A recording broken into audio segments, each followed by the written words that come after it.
The way that he died in front of his son, it was really traumatic experience for my nephew. Welcome back to another episode of War in Cali. Alejandro Garcia was a 41-year-old father of three living in South Central Los Angeles.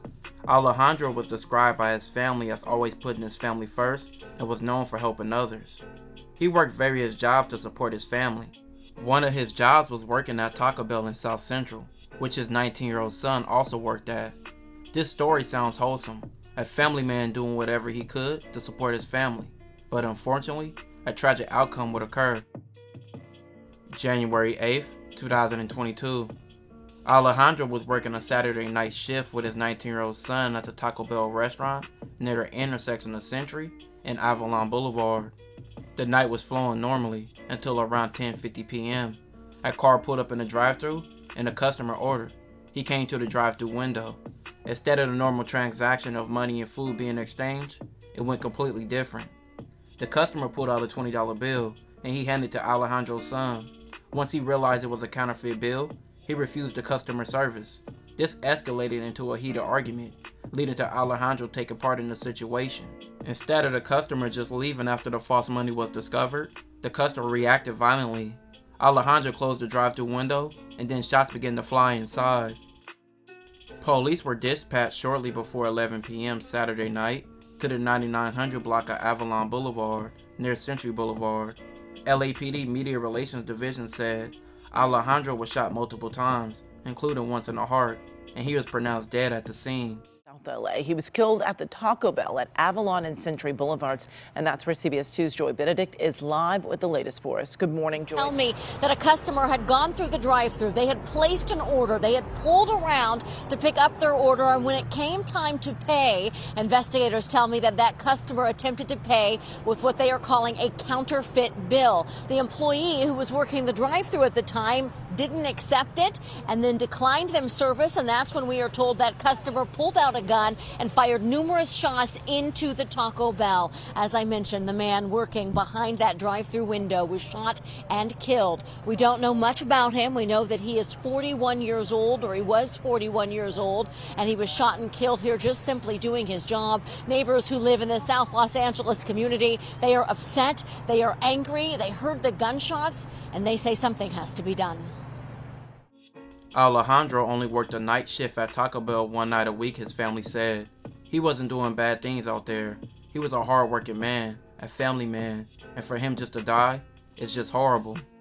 An employee who worked at the Taco Bell who didn't want to be identified stated she came into work and couldn't believe one of her co-workers had been killed. She also stated, "It's very sad. It hurts not to see him no more, and I also see his son still come to work." Taco Bell also released a statement in the wake of this tragic shooting. They stated, "We are shocked and saddened to hear this happen. Our deepest condolences go out to the family and friends of the team member in this difficult time. We understand the owner and the operator of this location is working with the local authorities in their investigation." The Taco Bell location had numerous visible security cameras, and investigators were confident it would lead to an arrest.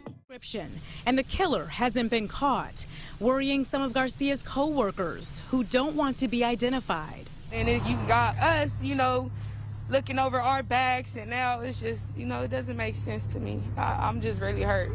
This co-worker was supposed to work the evening shift Saturday, but she ended up working the morning shift instead. I would have got shot too, and I just thank God, but it's still not right. It's still not right taking somebody's life over something that wasn't necessary.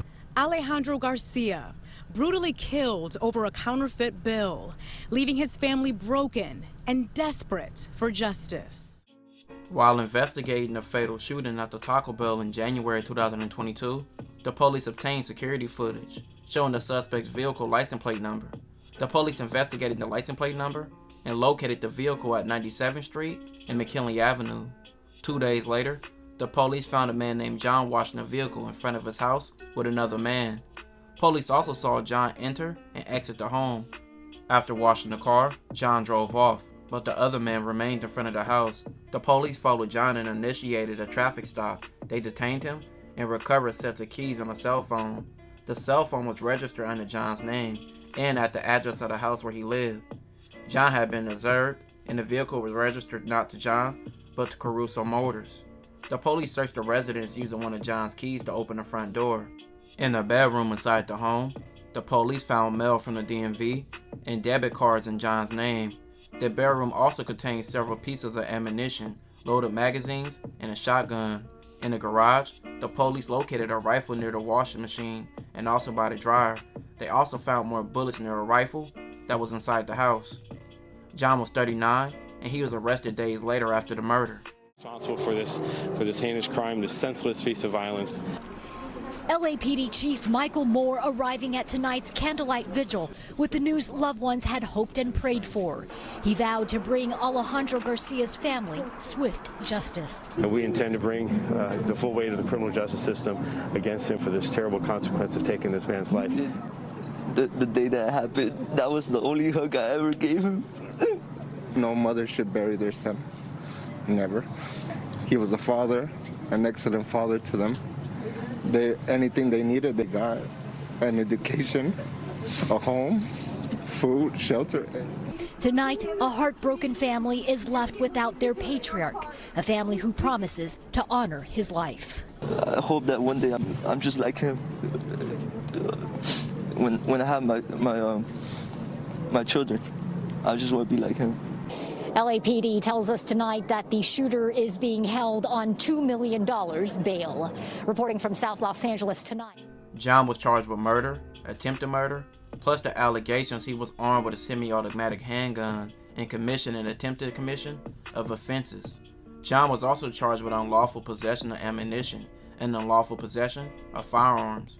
It was further alleged that John sustained 2 prior serious and violent felony convictions, which qualified as strikes. But in May of 2023, John was acquitted of counts of 1, 2, and 3, and 7, which was the murders, attempted murders, and some unlawful possession of the firearms. John was found guilty of charges in counts 4 through 6. John was sentenced as a second strike offender and received an 8-year and 8-month sentence, which included the upper term of 3 years on count 4 and doubled to 6 years for a prior strike, plus 16 months term on counts 5 and 6. John didn't get charged with the murder and had a parole date of 2025, but he was denied parole. The family never got justice for Alejandro's death. An innocent man just working his job, unfortunately died for no reason. RIP to him. This will conclude this episode. If you haven't already, check out my previous episodes. Don't forget to like, hype, comment, and subscribe.